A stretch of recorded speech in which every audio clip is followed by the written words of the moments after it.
opinion erosion happens before opinion change.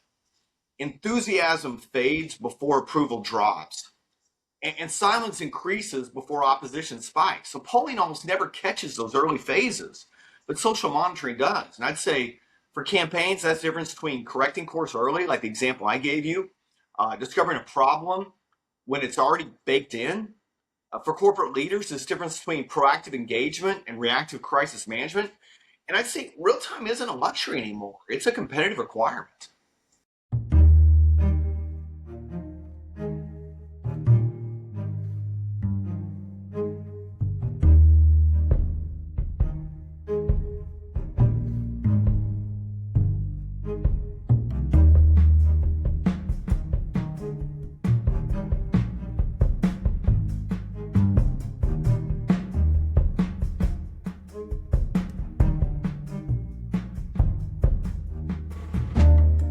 Welcome to the first 2026 edition of the Hawthorn Group's podcast, Across the Aisle, intentionally named to reflect Hawthorn's view that the best intelligence, analysis, and even government comes from reaching across the partisan aisle.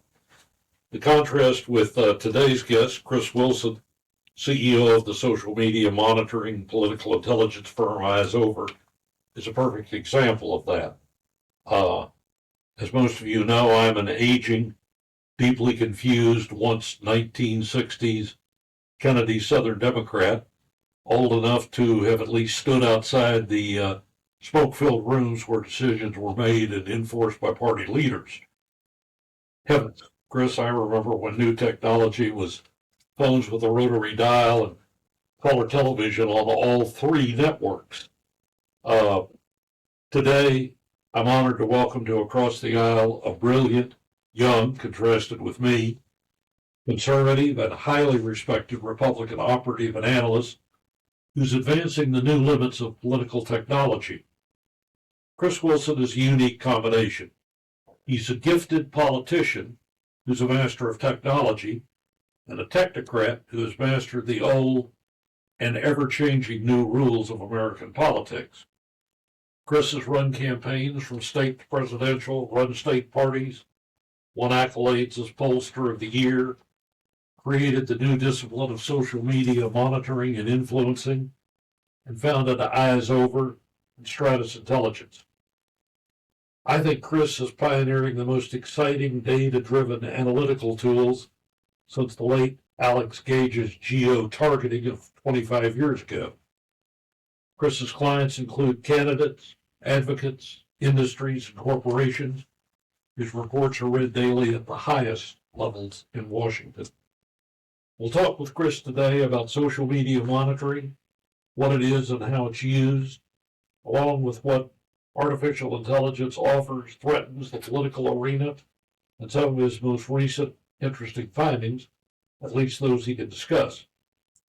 Chris, let's start with the basics. What is social media monitoring? Yeah, well, first of all, thanks for that introduction, John. That's high praise, and only about half of it is true, but I won't tell your listeners which half, so thanks for that. I think that's a great place to start because the term itself really kind of undersells what is actually happening, what we're doing, and I do need to correct one small thing. I didn't found EyesOver. I joined it as CEO in January 1st of this year after seeing its impact on a few races I was involved in last cycle and came to the realization that it was the future of monitoring opinion. So when people hear social media monitoring, they think of like PR dashboards, counting mentions, tracking hashtags, or measuring whether sentiment or feelings or volume is up or down. And that's not what we're talking about here. What we're doing is real-time opinion-based analysis based on realized, revealed behavior and not self-reported opinion. And so one of the challenges I had for a long time as a pollster is, and I would work with people like you on this, is getting the question exactly right, making sure we're measuring exactly what the feelings are, and we didn't have repetitive response bias or social pressure bias or things like that. And this removes all those concerns because polling asks people what they think after their opinions have hardened. And social media monitoring observes people while opinions are forming, while they're framing, while they're reacting emotionally, while they're sharing content, while they're arguing, persuading, disengaging. So the key opinion is this, John, if I could break it down into one key phrase, is polling measures attitudes and social monitoring measures dynamics. So we're not just asking, for example, do you people approve or disapprove of Donald Trump or Joe Biden? What we're asking is, what are they reacting to right now? Which narratives are gaining traction? Who is persuading whom? Where is enthusiasm growing? Where is it collapsing? And that matters because most political and corporate failures don't happen because leaders lack data. Let's face it, have you ever been involved in a presidential campaign or a statewide campaign? It's like, oh, I wish I just had more polling. They fail because the failures happen because the data arrived too late.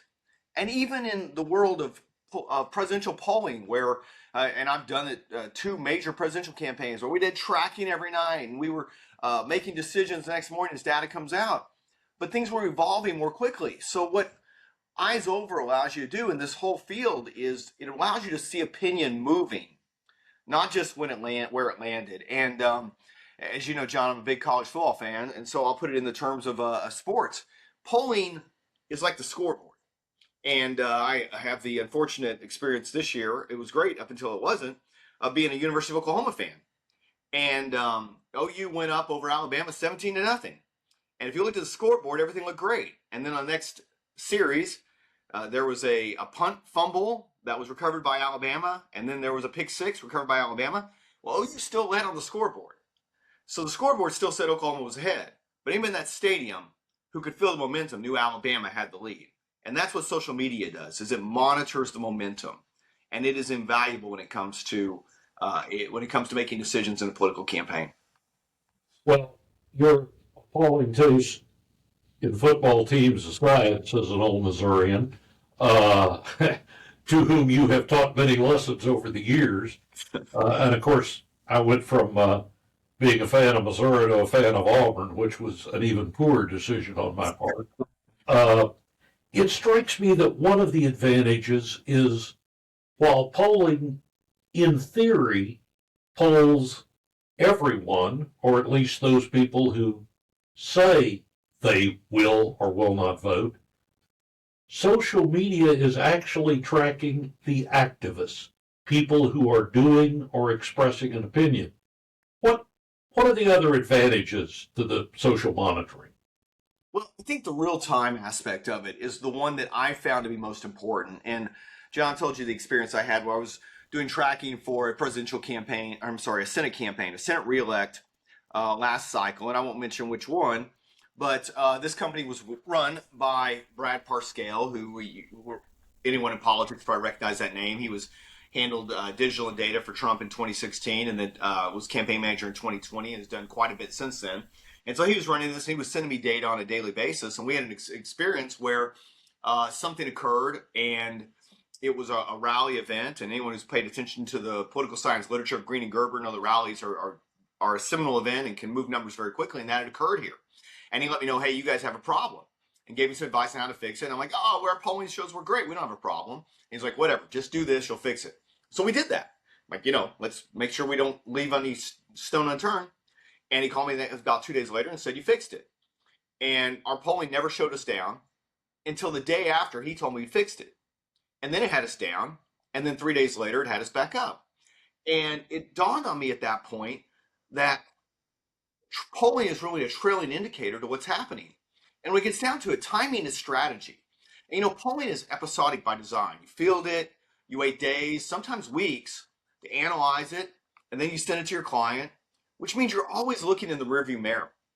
And real-time monitoring really flips that entirely. You see reaction within minutes of a speech, a court ruling, a rally, a political announcement, a viral video, a crisis or tragedy, maybe a social media post by a leading political figure that might be critical of a company.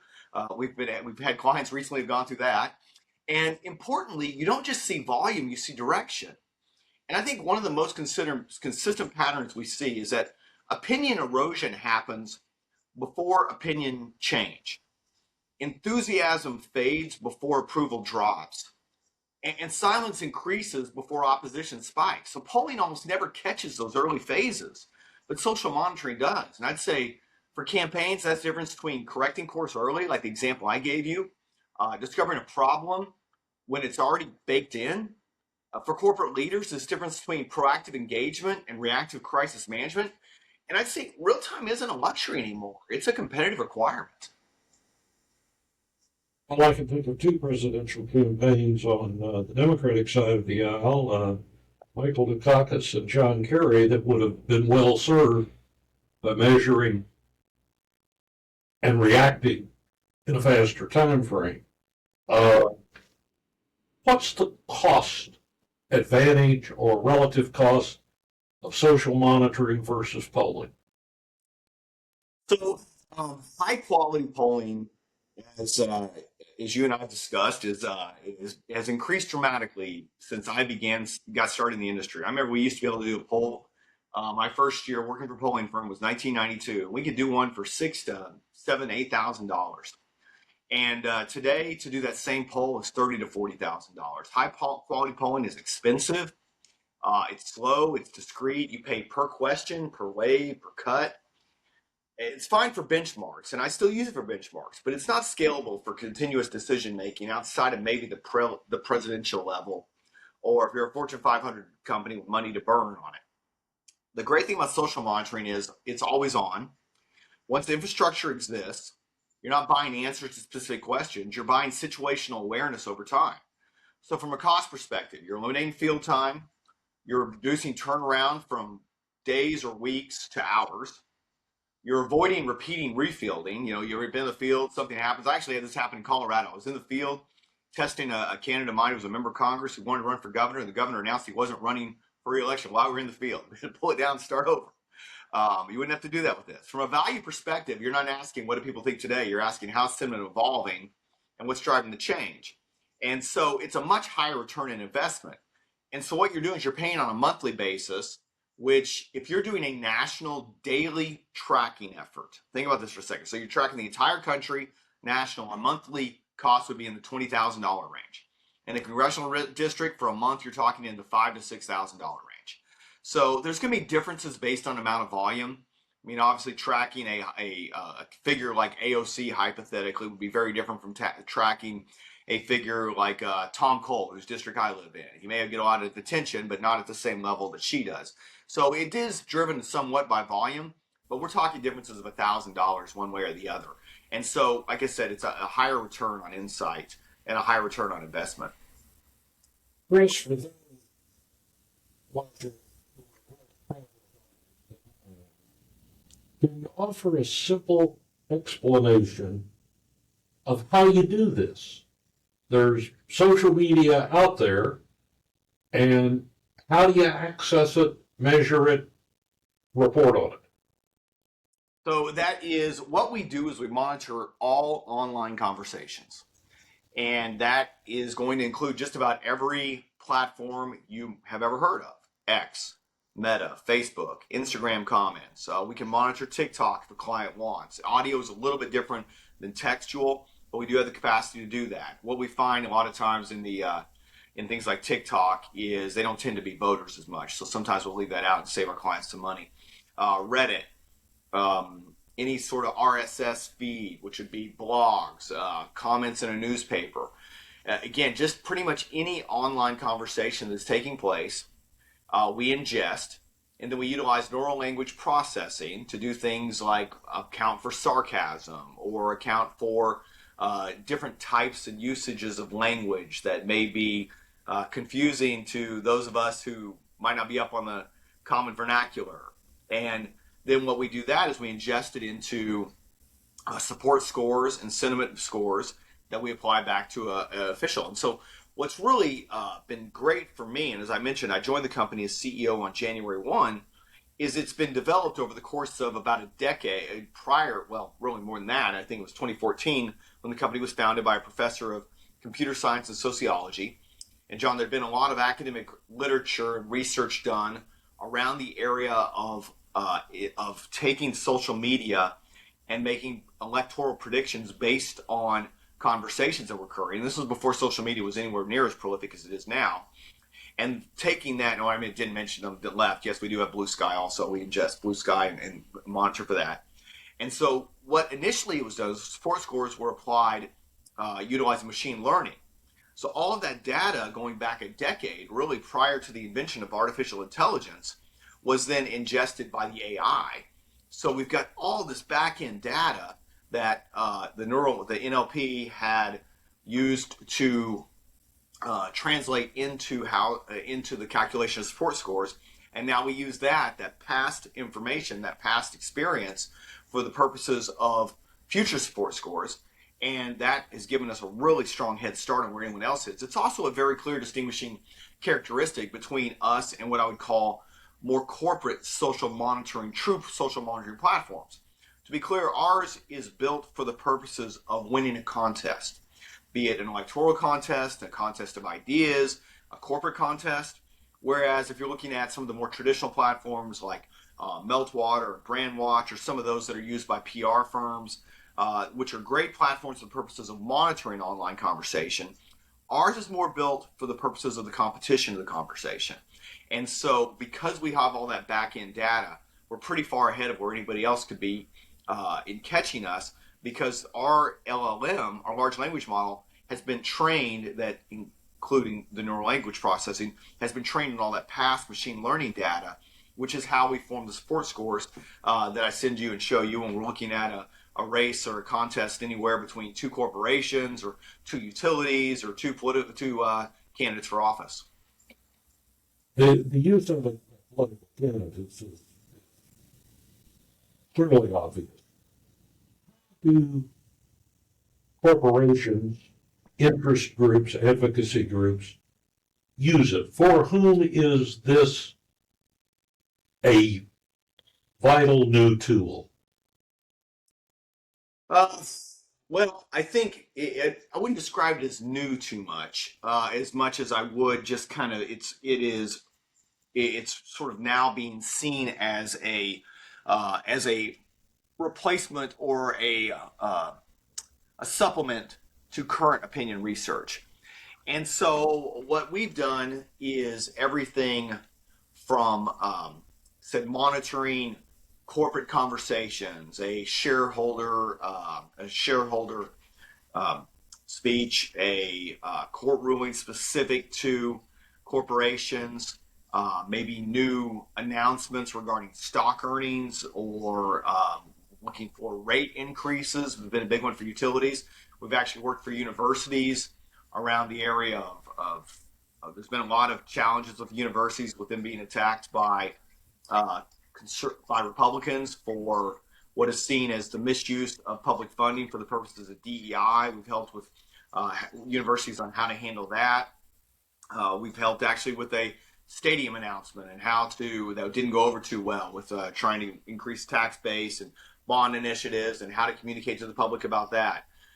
We've gotten very involved with another university when they had a viral video regarding some campus protests, and then one in which they had a member of the Board of Regents make an announcement that didn't go over too well and was kind of outside of the realm of what the university wanted to talk about. And then a lot of crisis management work. That's been one of the biggest ones. And so, as I said before, most consistent patterns we see is that opinion erosion happens before opinions change. And so anybody who's doing the traditional survey research to monitor for opinions and the change of opinions has already missed the erosion part of it. And so that's what we have tried to do, is help if you think about a mudslide, if you're building the wall that stops the slide before the slide's down the hill, it's a little bit too late to build it when this mud's already at the bottom of the hill. But we can help identify that it's about to happen, build the wall, and stop it before it occurs.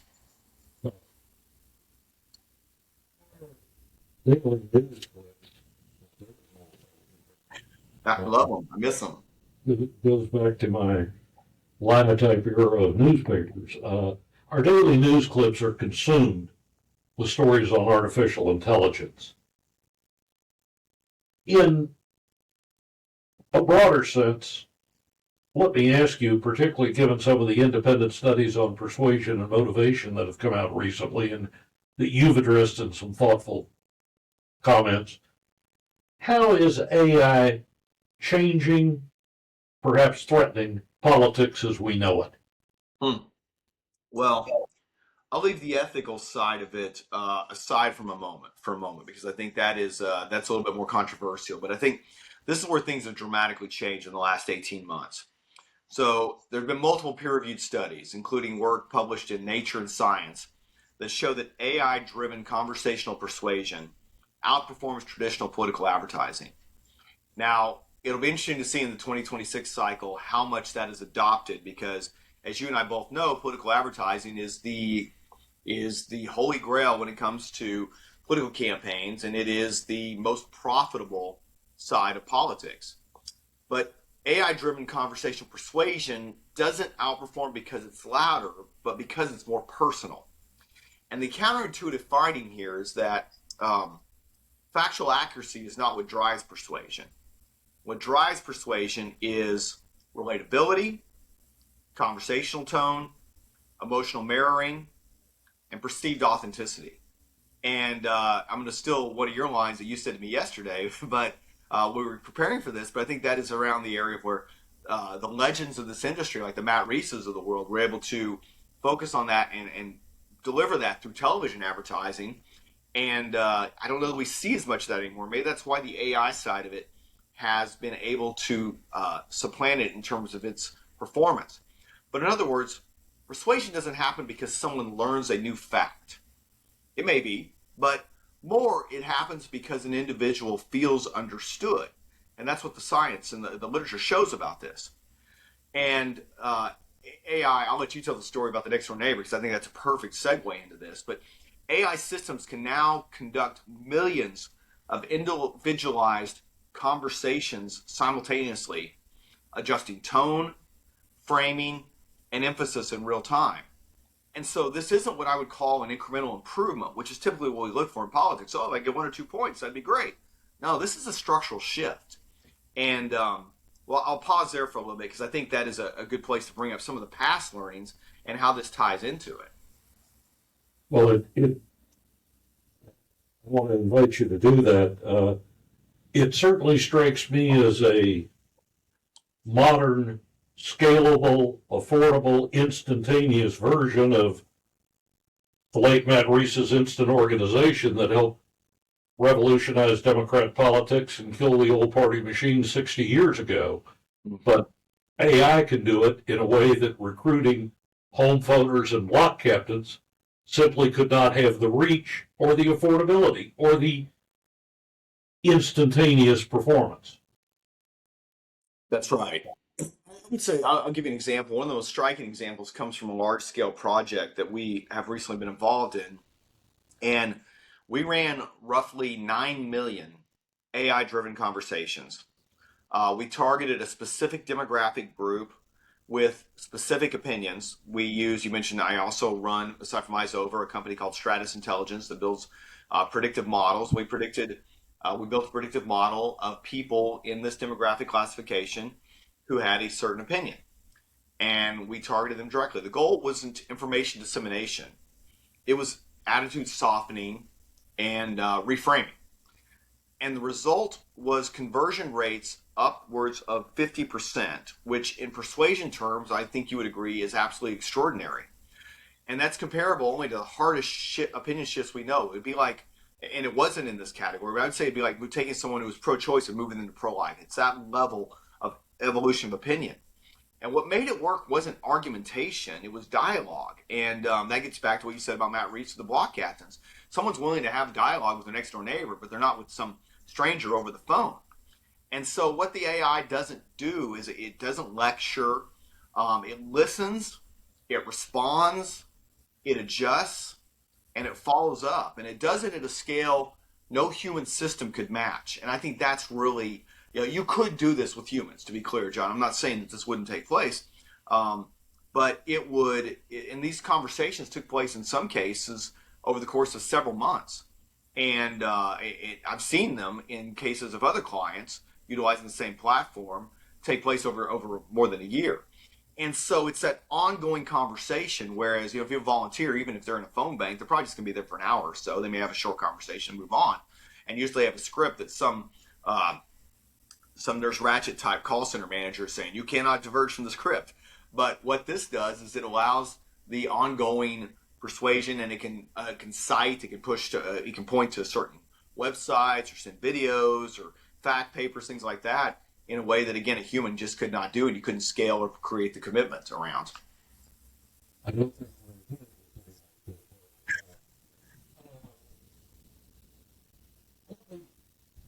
this up by asking you, of those you can talk about, what are some of your more interesting recent findings? You wrote a fascinating article on the loss of control as the common element, tying together all of the issues for the 26 campaign: immigration, economy, affordability, social issues. What new are you seeing out there that would surprise people? So I would say one of the most surprising and consistent findings I've had, and I've written about this. I have a weekly column in Town Hall that I've been talking a little bit about this to try to create some scales to monitor it, is how often elite narratives fail to land with real people. And I'm struck by, there was recently, I think it was Axios, put out a chart on media coverage of events. And I'm going to do an overlay on the public discussion of said events. And I think you'll find a radical divergence. And for instance, one of the things that is a top 3 conversation occurring right now across all social media platforms is the scandal with the daycare centers in Wisconsin. It did not even merit a blip on the Axios chart, and it has not been covered on most major networks at this point. But it is a top 3 conversation amongst the American public. And so, again, let me say, it's where elite narratives fail to land with real people. And there are moments when political leaders, media institutions are all aligned on what they believe should matter. And the public just isn't responding to it anymore. It's not the days of where Walter Cronkite can come on and say, and that's the way it is. And everyone's like, oh, okay, that's great. We got to see what Walter says, and we move in. And social data exposes that disconnect immediately. A good example, without naming clients, is how people respond to crises. So when something tragic happens, leaders often default to statements that sound responsible, careful, and procedural, if you will. And what the data shows is that people are actually usually reacting emotionally first. So there's confusion, fear, anger, and then moral judgment. And when messaging skips that emotional phase and jumps straight to policy or process, it doesn't reassure, it alienates. And it is why whenever there is a gun tragedy, it's Democrats. I've had several friends on Democrat side. We don't understand why every time there's a gun tragedy, there's not more laws passed. I'm like, because you guys jump right to policy, and then you make fun of Republicans who talk about thoughts and prayers and caring for the people. But guess what? That's where most people are. Love your neighbor, and that actually does apply when it comes to a situation. You guys jump all over that. You just skip that all over, like, hey, here's a bill, let's go solve it. It doesn't work that way. So when messaging skips that emotional phase and jumps straight to policy or process, it doesn't reassure, it alienates. Another surprise is how small events with video routinely outperform major planned messaging. And you think back to the 2008 campaign, people kind of made fun of Dave Axelrod. You remember he would, or was it Axelrod? No, it was Pluff, who would record the videos. He was Obama's campaign manager, for any of your people who don't follow politics as closely as we do. And he would record videos iPhone and upload it. And I remember the McCain campaign would make fun of him. Oh, we're not going to do something silly like that. But it connected with people. It connected with their base and allowed them to feel like they were involved in the running of a campaign. And it's always been surprising to me how really no one's done that since. I thought it was one of the most brilliant moves. And you read the audacity to win, the reaction that Bluff got from that was seminal, I think, in the way that Obama's campaign was able to connect with the base and bring in their voters to beat Hillary Clinton in the primary and go on to win the presidency. And so those small events using video, whether it is controlled like the Pluff one, or maybe it's just random and happens to catch something, it outperforms major planned messaging. And a single clip, John, can reframe an issue overnight if it captures something people already felt but hadn't been articulated. And I think that's why monitoring narrative formation in real time, just to go back to plug what I'm doing, is so powerful.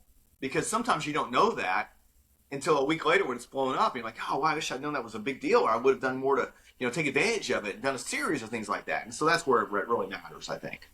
Well, two comments. One, the split of Dukakis in the tank that came back to fight the Dukakis campaign with far more impact than their planned advertising, Right. which it was part of.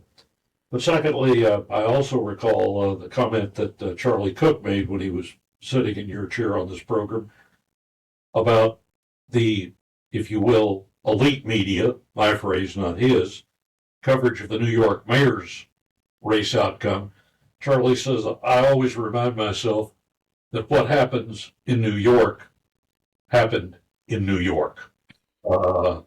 And, where people are quick to draw lessons from it. Chris, this has been fascinating. It is a window into a whole new world.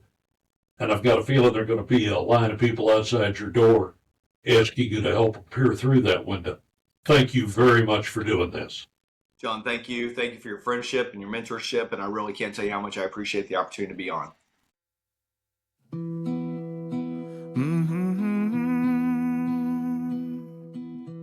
Across the dusty roads, hear the organ play.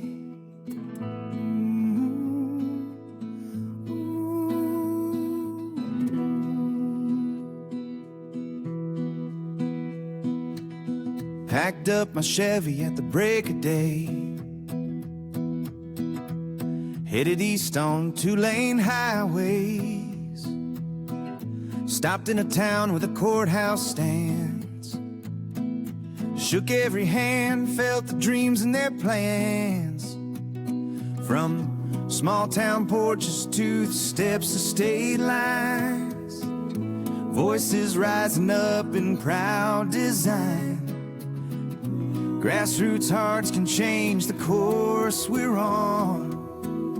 One by one we'll carry on.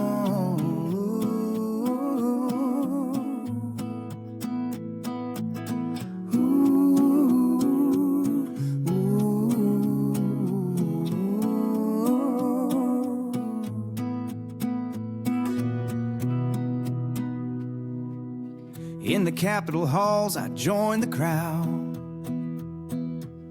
Spoke for the hopeful, spoke for the loud. Heard every story written in calloused hands.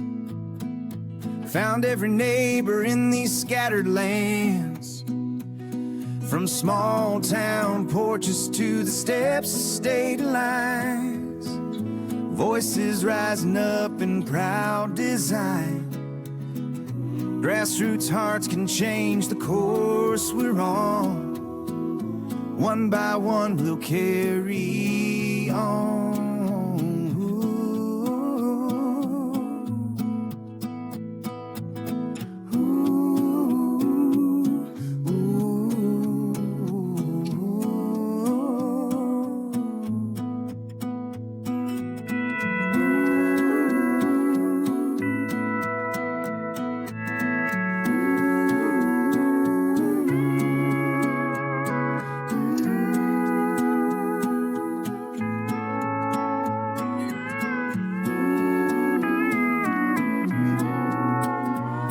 From small town porches to the steps of state lines, voices rising up in proud design.